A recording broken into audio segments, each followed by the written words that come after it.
নতুন ধরনের ব্রেকফাস্টের জন্য একটা বড় কাপের হাফ কাপ সুজি নিয়েছি, আর তাতে আমি দেব হচ্ছে 2 টেবিল চামচ মতো, 2 কি 3 টেবিল চামচ মতো আটা গুঁড়ো। ময়দাও দিতে পারেন আপনারা, আমি আটা দিয়েছি, আটা ব্যবহার করি সেই জন্যে আটা দিয়েছি। আর দেব হচ্ছে বেসন, খানিকটা বেসন দেব, অল্প খানিকটা বেসন দিলাম। এবার সেটাকে আমি ভালো করে মিক্সড করে নেব। একটা কিছু চামচ বা অন্য কিছু দিয়ে একটা ভালো করে এটাকে আমি মিক্সড করলাম। এবার এতে সামান্য পরিমাণে নুন দিয়ে দেব। নুন দিয়ে এটাকে আবার আমি একটু ভালো করে মিক্সড করে নেব। আর দেব সামান্য চিনি, অল্প পরিমাণে চিনি দেব, বেশি নয়, এটা কিন্তু নোনতার দিকেই হবে, তবু সামান্য পরিমাণে আমি চিনি দিলাম। এবার এটাতে আমি 1 চামচ মতো একটু ভেজানো চিঁড়ে দিয়েছি। এবার ভেজানো চিঁড়ে না থাকলে না দিলেও চলে, এটাতে দিলে একটু স্টিকি টাইপের হয়।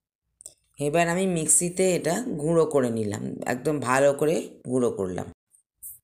এই গুঁড়োতে আমি 1 কাপের একটু কম মতো দই দিয়ে এটাকে ভালো করে আমি ফেটাবো।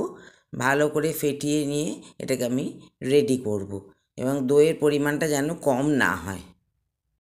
দই দেওয়ার পর একটু পাতলা করার জন্য আমি খানিকটা মতো জল দেব, যাতে ব্যাটারটা বেশ পাতলা হয় এবং জিনিসটা আমার পাতলা ওঠে আর কি। ব্যাটারটা এই রকম হবে।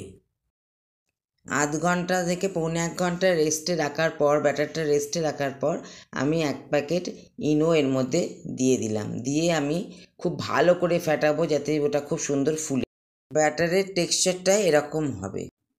ব্যাটারটা এইরকম ফুলবে আর টেক্সচারটা এরকমই পাতলা হবে।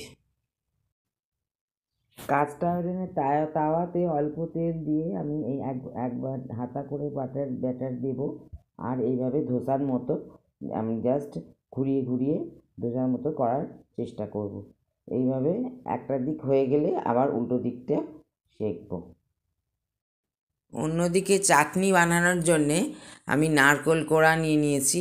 নারকেল কোড়া যা বাজারে কিনতে পাওয়া যায়, আর ছোলার ডাল, ধনেপাতা আর কারি পাতা নিয়েছি। সঙ্গে নিয়েছি হচ্ছে টক দই।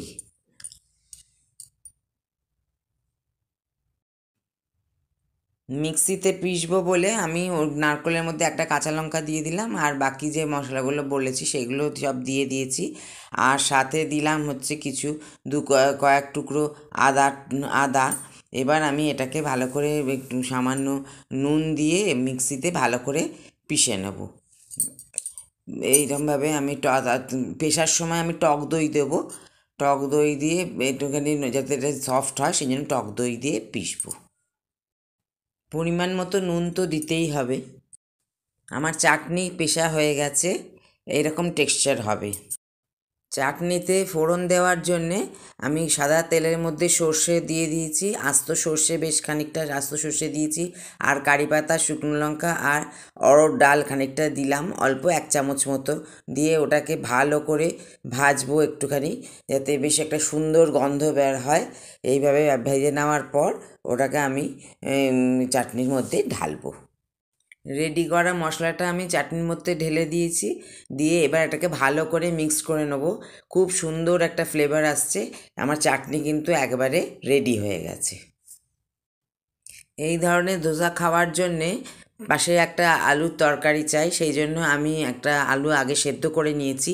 বাকি সেদ্ধ আলুটা সরিয়ে দিয়ে সাদা তেল দিয়েছি কড়াইতে, আর তার মধ্যে কাঁচা লঙ্কা, কারি পাতা আর পেঁয়াজ ফোড়ন দিয়েছি। পেঁয়াজটা যাতে খানিকটা ভাজবো, ভাজার জন্য আমি খানিকটা নুন দিয়ে দিলাম যাতে তাড়াতাড়ি ভাজাটা হয়ে যায়। এইভাবে আমি নুন দেওয়ার পর পেঁয়াজটাকে ভালো করে ভাজবো। পেঁয়াজ কাঁচা লঙ্কা যখন ভাজা হয়ে যাবে তখন আমি একটুখানি কারি পাতা দিয়ে দেবো এতে। এবার এতে পরিমাণ মতো একটু হলুদ দেব, হলুদ দিয়ে আবার মশলাটা আমি ভাজবো। এবার এই মশলাতে সামান্য একটু জল দিয়ে দেবো যাতে এটা সফট হয়ে যায় পেঁয়াজটা। এবার তারপরে আমি সেদ্ধ আলুটা একটু লঙ্কা গুঁড়ো দিয়ে সেদ্ধ আলুটা ওর মধ্যে ঢেলে দেবো, দিয়ে ভালো করে ওটাকে নাড়তে থাকবো যাতে ওটার সঙ্গে ভালোভাবে মশলার সাথে মিশে যায়। আলু বেশ মশলার সাথে মাখা মাখা হয়ে গেছে। আলুর তরকারি কিন্তু আমার রেডি। চাটনি, আলুর তরকারি, ধোসা একেবারে আমার রেডি হয়ে গেছে। দারুণ জল খাবার, এতে খেতে ভীষণ ভালো লাগলো।